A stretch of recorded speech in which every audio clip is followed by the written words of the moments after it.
On the outskirts of the capital, at the residence of Baron Pales, a visit was expected. And trust me, it wasn't a social call.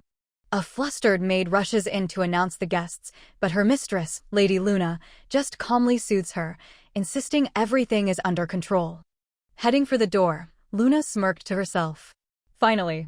I was getting tired of waiting for the circus to start. The visiting lady wastes no time, leveling an accusation from the doorway.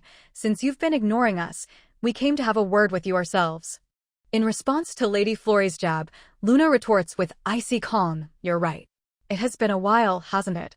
Luna invites them in, but Lady Florey simply draws out her name, Luna, readying her next verbal strike. Her guests scan the old house with disdain, seeing it as a disgrace to the nobility, a hovel on the verge of collapse. Florey makes a show of chiding her friends before adding with faux pity, now. Lady Pales is simply doing whatever it takes to save her family. She then directly accuses Luna of shamelessly flirting with the Duke, and it dawns on Luna, they're treating her like an idiot. It becomes clear, these women didn't come for pleasantries. They had a very specific agenda. It turns out Lady Florey's rabid desire to tear Luna's hair out could be traced back to one man, Duke Persen. Luna recalls with a pang of affection that this same Duke is, in fact, a dear childhood friend. But that warmth instantly sours into anger at the damn fool, and just like that, the story plunges into the past.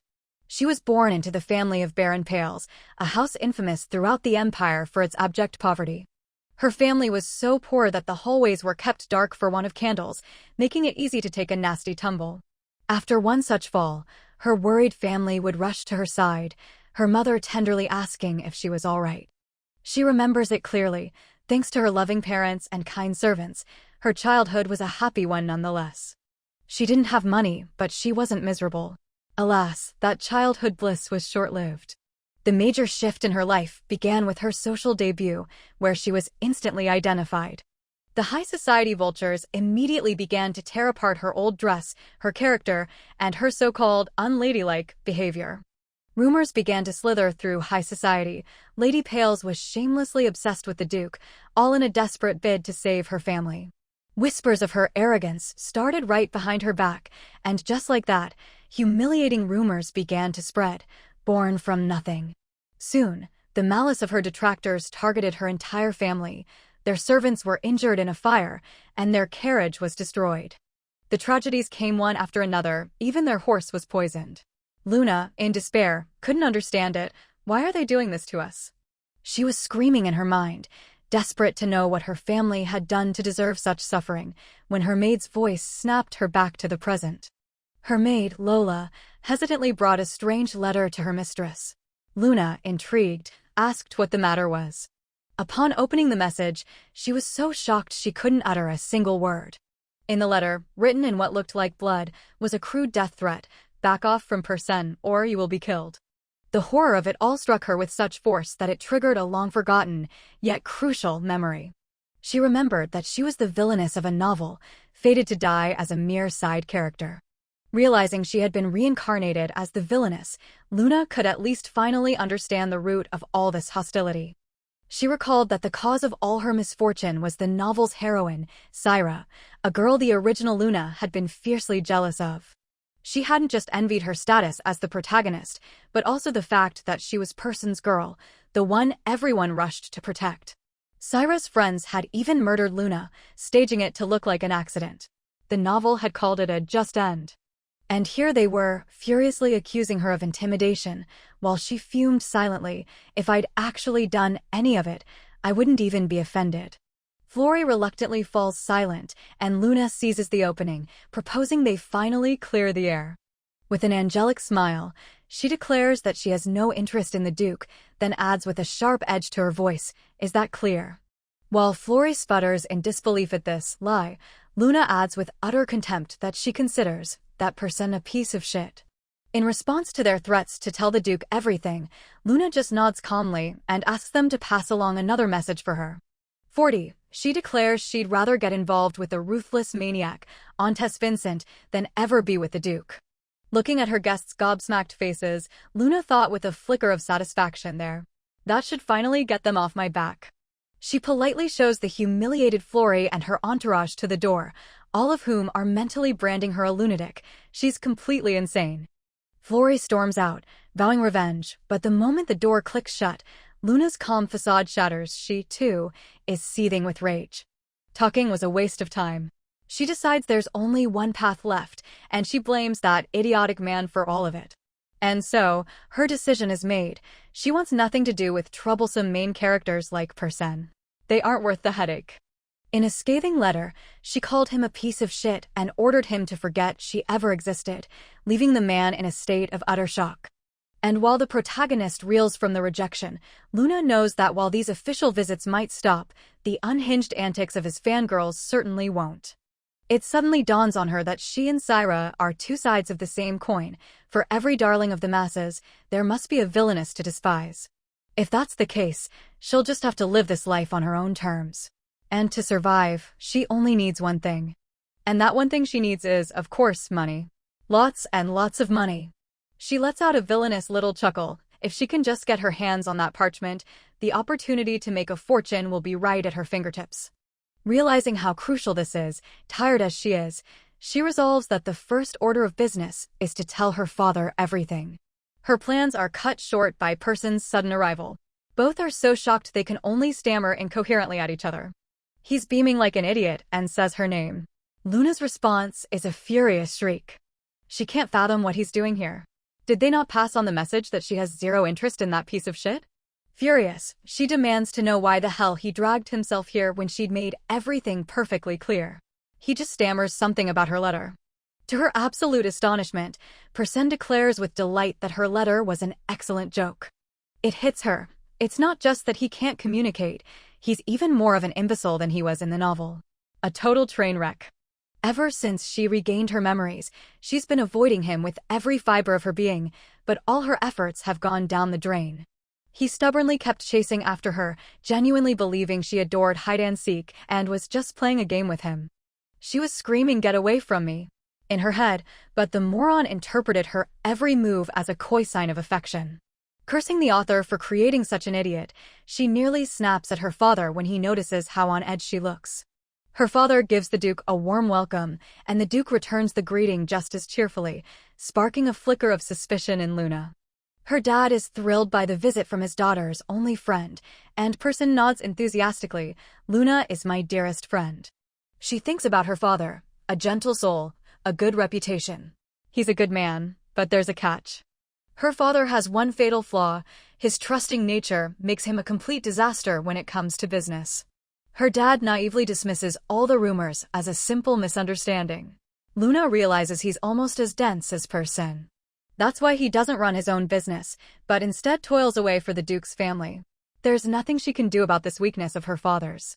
Just as Luna's head is starting to throb from dealing with this piece of shit, Persen announces he's here to pick up her father for work. He cheerfully takes his leave, promising to return in the evening with a cake, which is the final straw for our heroine. She curses him under her breath. He hadn't even listened when she told him their friendship was over. Calling over the terrified maid, she flashes a sly grin and asks her to set the table for one more, very special guest. Over dinner, Persen showers her with compliments and mentions he'd love to stay over, much to the Baron's delight. Luna is seething. Her father has no idea what she puts up with for his sake. Just then, he asks about the empty place set at the table. Lola announces that the guest has arrived. Luna notes the perfect timing, while her father looks on, perplexed as to who it could be. Hearing approaching footsteps, Luna gives Persen a wicked smile and promises him he's going to be thrilled to see this mysterious guest. While Persen is still looking clueless, a tear-stained Saira Granada glides into the room and immediately calls out his name. Persen instantly remembers that Lady Saira is allergic to cake, but she insists that she's perfectly fine. Luna thinks Persen is completely tactless and, despite her admiration for Saira, she can't wrap her head around how the girl fell for such an idiot. She muses that without Saira's angelic patience, this moron would never have gotten his happy ending. But, she wonders, is Saira really such a saint? Persen snaps her out of her thoughts. "I was calling your name. Stop ignoring me, it's not going to work." He asks her what her problem is and then declares, "I'm staying the night. I'll listen to all of your troubles." Luna's mind explodes, and then so does she. "Don't you dare say something like that." Syra chides her for being cruel, but Person suddenly notices Syra's escort of knights and offers to see her home. Without another word, Person grabs Syra's hand and asks if she's ready, leaving Luna in a state of utter shock. As Person takes Syra's hand to lead her away, the girl looks like she's about to burst into tears at any moment. Syra tries to pull away, but she and Luna shout in unison, "Wait," trying to stop the chaos. Luna catches up to Syra, pleading for her to listen. She explains she thought that moron Person would take the hint and leave with her. Syra apologizes for the misunderstanding, insisting she didn't know, before asking pointedly, "But you knew, didn't you, Luna?" She accuses Luna of trying to destroy their relationship, adding, "Now you're not just trying to hurt him, you're trying to hurt me too." When Luna offers her money, Syra furiously slaps it out of her hand, demanding that she stay out of their lives. And as Syra is shouting that she'll pay any price necessary, Person comes running out of the house, right into the middle of the drama. He says he was terribly worried about her, but in response to his concern, Luna just coldly seethes, "Leave." She glares at them both, her rage finally boiling over. "Both of you, get out of my sight. Now." As she walks away, she can't understand what she did to deserve this. Behind her, Syra is bewildered while Person calls out for her to wait. She never expected anything from Person, he's just a child. But she never expected a blow like that from Syra. She could understand Syra's distress, but she couldn't understand why the girl was looking down on her. Luna had always thought she was a kind person. But she won't be dismissed for being poor anymore. Now, she holds an ace up her sleeve. With this document, she'll have more money than she knows what to do with, and she recalls a shout from the past, "Business is not a game." In a flashback, a man is screaming at a blonde man, accusing him of theft, but the blonde simply replies with a cold look, "I wouldn't put it that way." The man accuses Antes of taking liberties with the commission, adding that the higher-ups were furious as well.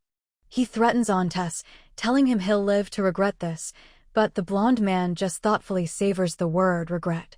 Antes asks with a smirk if the man intends to get revenge on the leadership, and the man immediately backpedals.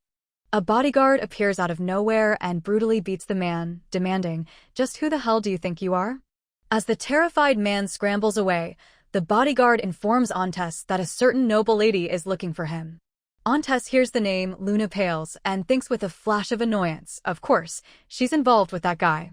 As his carriage races down the road, he cynically muses that everyone seems to be flocking to him today like moths to a flame. She reflects on how long it's been since she last traveled. Because of their poverty, she simply never had the opportunity. She makes a firm resolution: no more living in poverty. Very soon, all of this is going to change. It all comes down to the document she's clutching in her hand, the deed to a portion of her family's land. She had secretly acquired the rights to a piece of the estate, a rocky, seemingly useless plot of land that held a secret. And that secret was a gold mine. Literally. It would require a lot of manpower, but she was confident she could make it work. In the original novel, her family was doomed to a life of poverty, but with this knowledge, she refuses to let that be their ending. Ready to put her old life behind her, she arrives at a grand building, wondering if she's in the right place. She needs to hire mercenaries for an escort, and a man kindly directs her to a building at a crossroads. Arriving at a rather shady-looking establishment, she decides it's actually better than she expected. She strides inside confidently, cutting through the mercenaries' idle chatter, and asks to be taken to their commander. One of the men tries to brush her off, but she insists she's there on business, deftly parrying his crude jokes. Even the most wretched-looking person can be a client, she thinks, before stating with confidence, "You know exactly what I'm here for." She lectures him on his poor customer service, introduces herself as Luna Pales, and promises that she intends to become a very important client. She issues a veiled threat, asking the guard if his boss would appreciate losing out on profit, and then politely asks for his assistance. Thrown off by her assertiveness, the guard immediately agrees to lead the way and announces her to his captain. She braces herself for the negotiation. This was half the battle, only to find the room completely empty. And just as she's thinking that bald bastard tricked her, a voice from behind speaks her name. It's Antes. He asks if she has a request for him, leaving Luna momentarily stunned. For a second, she's dazzled by his good looks, but she quickly snaps out of it. Right, no time for that. She asks the mercenary guild to escort her to the Pale's estate, but requests to defer payment until a later date. Antes is skeptical of her request. After all, they've never met, and according to the rumors, she already has a wealthy lover. Luna seethes internally. A wealthy lover? What the hell? The very thought of being with that moron makes her want to vomit. She acts surprised to hear such a thing from a stranger and, putting on a sweet smile, tells Antes that's completely false. Antes doesn't buy it. The Duke has been shouting it from the rooftops. In her mind, Luna is already digging Person's grave. She vehemently denies any connection to that idiot and concludes that he must have finally lost his mind. She describes him as a spiteful, selfish child who causes nothing but trouble for everyone, thinking only of himself. After her passionate rant, Antes calmly sums it up. So, contrary to the rumors, you despise him. With a satisfied smirk, she confirms her hatred, adding that she wishes he would just vanish. Is that clear enough for you? She sighs, noting they've gotten off topic. Realizing her request without any upfront payment is absurd, she turns to leave. But then, Antes suddenly agrees, explaining that he feels a certain kinship with her. Having accepted her request, he tells her to follow him so he can introduce her to his men. He finds his men relaxing, and they greet their boss cheerfully, curious about the guest he's brought with him. He introduces Luna as their new client, and the mercenaries give her a rowdy welcome. Now for the official business. Antes welcomes her to the Antares Summit Guild, and the strange name makes Luna's brain short-circuit. She can't believe her ears. A single thought races through her mind. This place is connected to that crazy psychopath. She remembers now, this den was sponsored by and named after the novel's most vicious villain, Antes himself. Recalling all the rumors of bribery and shady dealings, she realizes with a jolt of panic that she came here completely alone. Antes tells her to make herself at home, and realizing she's walked right into a trap, she thanks him. The guard from the entrance is stunned. The same guard from the entrance tearfully apologizes to her, but she asks Antes to pay it no mind. She decides not to embarrass the man further, and at that moment, all the mercenaries roar in unison.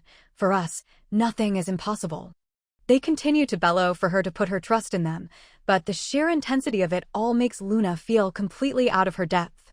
Antes notices her discomfort, but assures her that they're an officially sanctioned mercenary guild. Luna finds this strangely reassuring.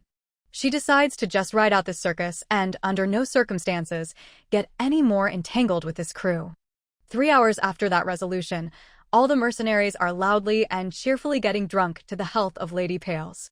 She raises her tankard to them with a smile, and they eagerly ask how she got her revenge on the Duke. The mercenaries absolutely love the story of how she supposedly threw a cake in his face. It seems a shared hatred for Person has bonded them. The men sympathize with her over the nasty rumors and decide they must put a stop to them immediately.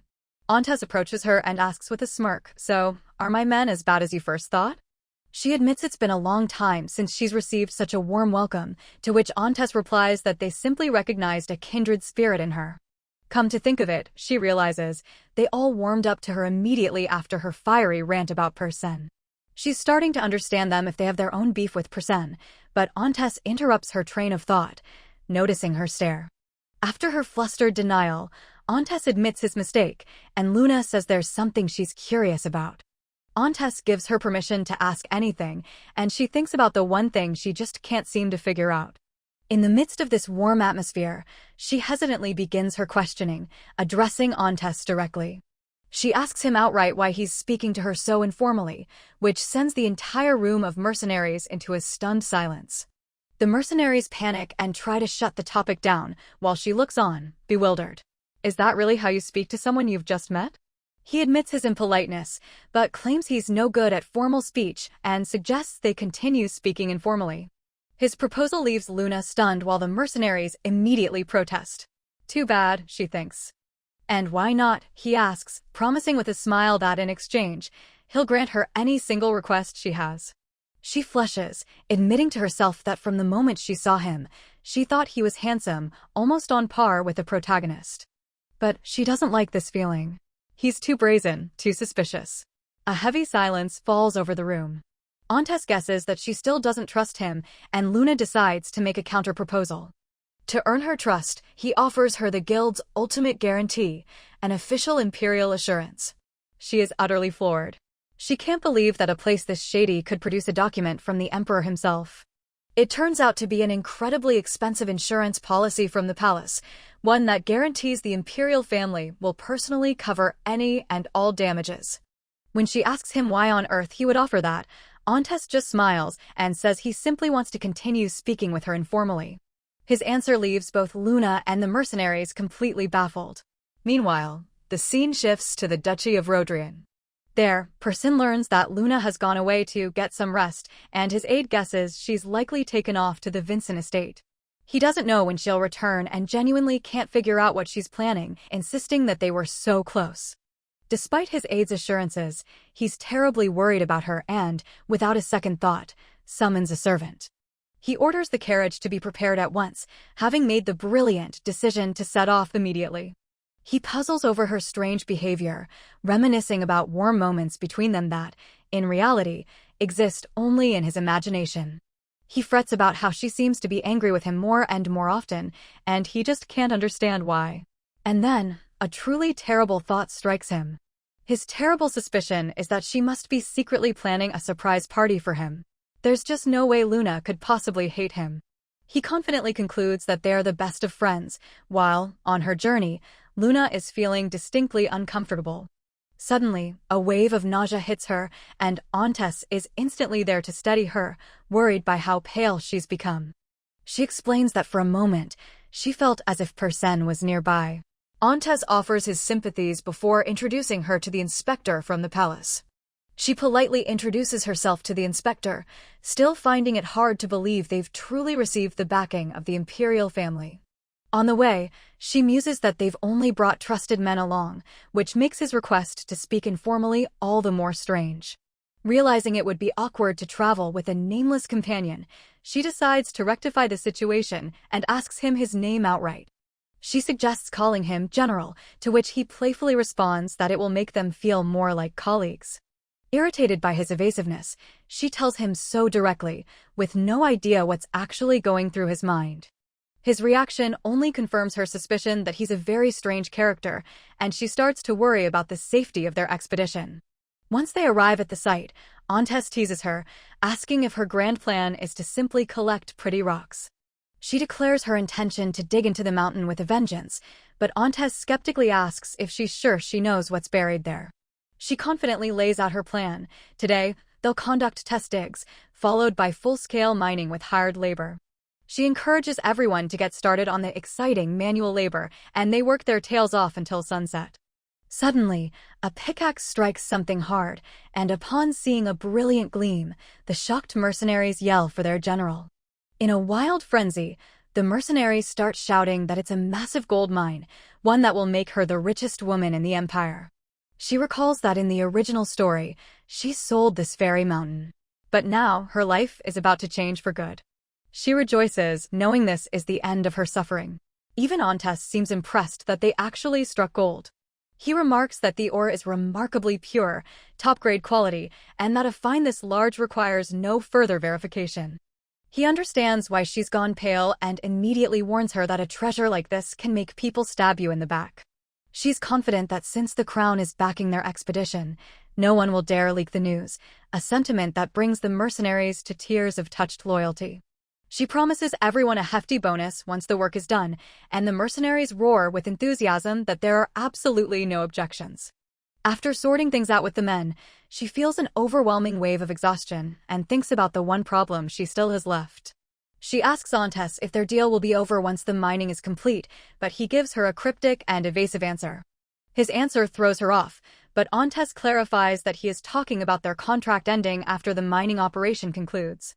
He then declares that their relationship can't just end there and offers to buy all the gold from her on behalf of the guild for a massive sum.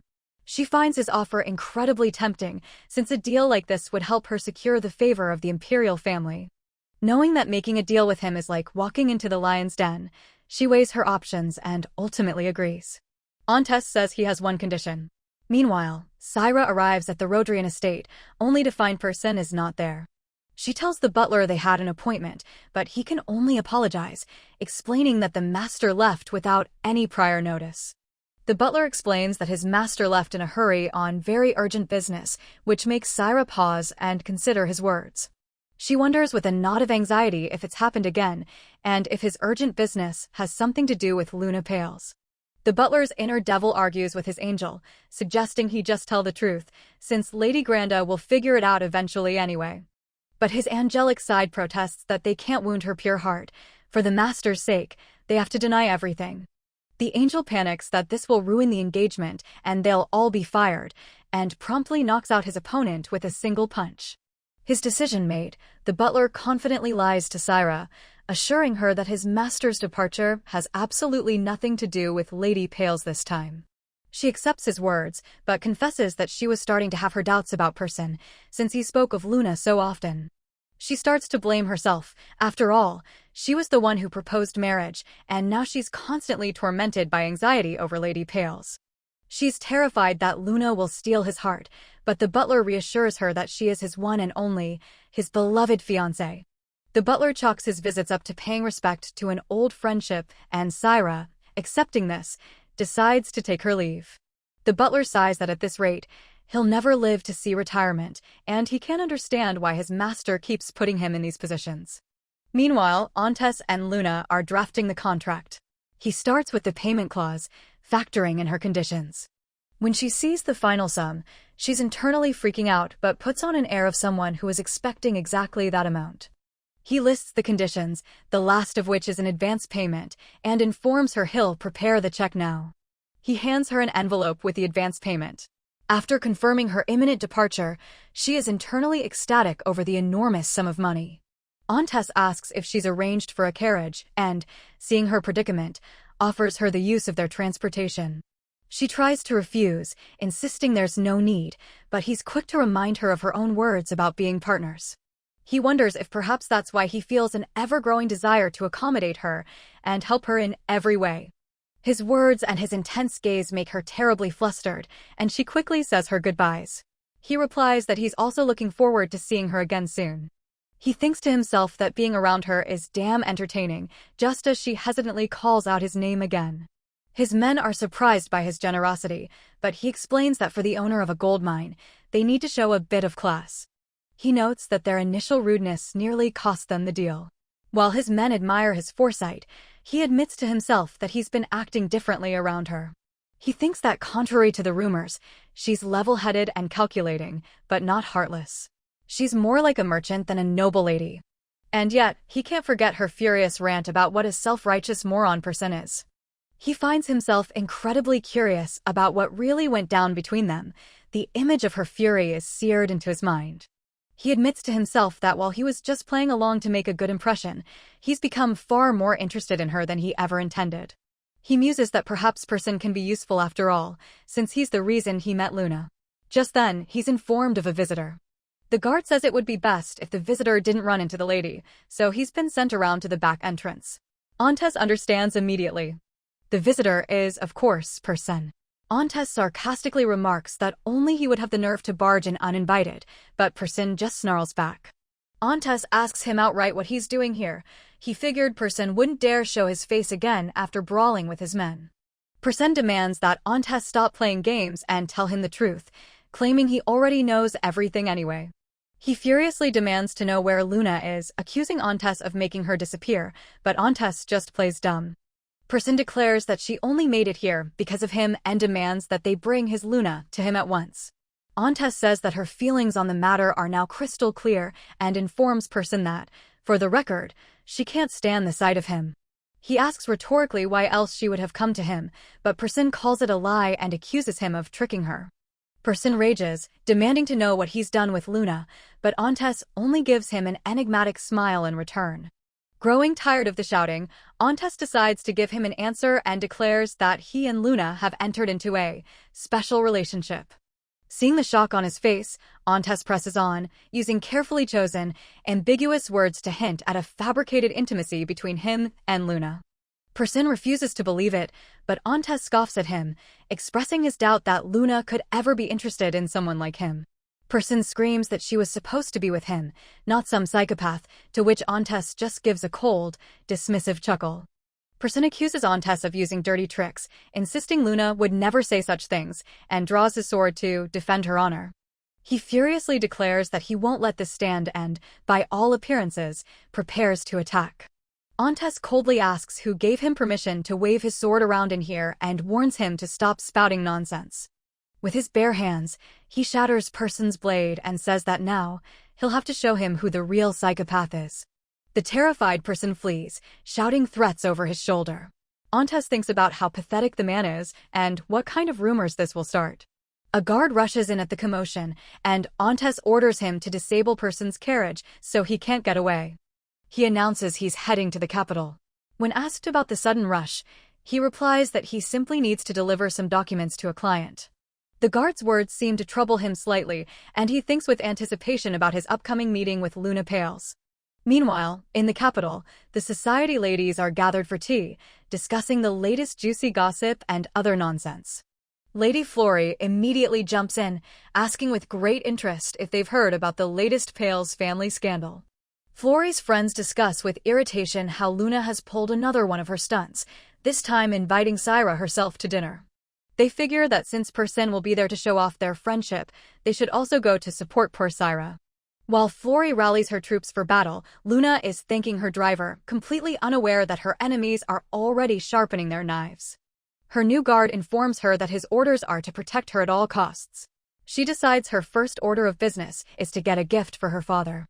Musing on gifts, she decides that since people have judged her by her appearance for so long, it's time to start with some seriously impressive clothes. She asks about the best shops, and her guard instantly guesses that she's aiming for the most expensive one of all. Arriving at the capital's most fashionable boutique, she's stunned by the luxury and silently hopes the dresses don't cost as much as a small mansion. The other patrons immediately begin to whisper, clearly doubting their actual customers and mistaking them for servants. While the guard is wondering why they're being ignored, Lady Flory appears with her entourage and immediately starts mocking Luna's attire. Flory asks her outright what she's doing in a place like this, since she can't afford anything, and sneers that Person must have sent her. Luna tells her guard to pay no attention to these hens and then declares decisively that she'll be taking their most expensive dress. After a brief silence, her enemies erupt in laughter, insisting that a pauper like her couldn't even afford a single ribbon. One of them sarcastically compliments her joke, but Luna tells them to shut it, as she came here to shop, just like them. When they call her a beggar again, she maintains an unshakable calm and suggests they make a wager. She lays out the simple terms. If she's truly so poor that she can't afford a dress, she will do anything they command. Flory's friends are outraged at her audacity, since everyone knows about her family's poverty, but Flory finds the challenge intriguing. Flory gleefully accepts the bet, and Luna, knowing the fools have taken the bait, suggests they simply sit back and enjoy the show. Believing the outcome is obvious, Flory throws down the gauntlet, threatening that when Luna loses, she'll make her lick their shoes clean. Luna calmly asks an employee for a catalog, while the other patrons whisper amongst themselves, wondering why she's making such a scene. They're already scheming how to put her in her place, deciding they'll rip to shreds whatever dress she tries on. Flory demands to be shown everything, declaring that she'll pay by check for whatever her friends choose, just so their dresses won't clash with each other. While Flory's friends whisper that Luna must have stolen the money, the shop assistant takes her check to the manager for verification. The manager, in shock, recognizes the exclusive black check and immediately orders his staff to treat Lady Pales as a VIP client. He bellows at them to bring her all the finest dresses and jewelry, a command that makes Lady Flory faint dead away from the shock. Leaving the chaos and an unconscious Flory in her wake, she gives the other ladies a sweet smile and promises to be right back after her fitting. The boutique staff begins their presentation, showcasing this season's collection made from new textiles and the highest quality velvet. They show her a silk gown adorned with 100 crystals that's sure to set a new trend, and proceed to shower her with other ensembles. Deciding that choosing is too much of a hassle, she simply orders them to wrap up all the dresses they've shown her, along with the matching shoes and necklaces. Flory's friends can't believe their eyes, whispering that she'll probably just return it all later, or that the check will bounce. Overhearing them, She turns and asks, as if it just occurred to her, "Oh, didn't I mention? I own a gold mine." Flory, now conscious again, furiously accuses her of lying, but Luna simply smiles and reminds her that she's lost their little wager. Flory tries to back out of the deal, but Luna casually hints at the number of witnesses present and the irreparable damage it would do to her reputation. A shop assistant interrupts to finalize the purchase. When invited to visit again, Luna gives a very non-committal answer. She thinks to herself that she'll never return to a boutique where they judge people by their clothes. The staff promises to keep her preferences in mind for the future. Remembering the wager, she turns to a terrified Flory and announces that it's time to claim her prize. Her request is laughably simple. She wants Flory to get home, but without a carriage and without anyone's assistance. She clarifies that Flory must walk the entire way on her own 2 feet, a demand that sends Flory into a fit of rage, given the vast distance. Luna feigns pity and offers her an alternative. Flory can become her personal maid for the entire next year. Gritting her teeth, Flory agrees to the long walk. Unable to stand the humiliation any longer, her friend shrieks that it's time for them to leave. As the friends scramble to catch up with Lady Flory, Luna calmly asks her guard if it isn't time for them to be on their way as well. She thinks to herself that they deserved every bit of it. This was her revenge for them killing her family's horse and destroying their carriage. But that hadn't been enough for them. They'd also hired men to cause a rockslide, which forced her father to work as a common coachman just to make ends meet. Overwhelmed with guilt, she had promised her father back then that she would do everything in her power to buy them a new carriage as soon as possible. But their cruelty didn't end there. They continued to torment her loved ones, sending threats and even hiring arsonists. She realizes with horror that if she hadn't remembered her past life, she would have most likely met the same end as the original Luna. She resolves firmly that she will not go quietly into the night. Now that she has money, she will launch her counterattack, starting with taking care of her family. Returning home, she calls for Lola, but is met instead by her surprised father, who is still awake. She reminds him she wasn't supposed to be back until tomorrow, but he says he was waiting up for her, gently taking her hands in his. Her father asks tenderly about her trip and if she's hungry, and she thanks him warmly for his concern.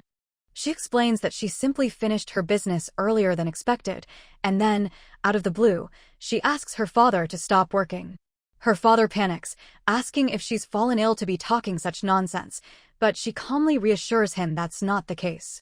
With a radiant smile, she announces that they no longer need to worry about money and promises him a life of luxury from now on.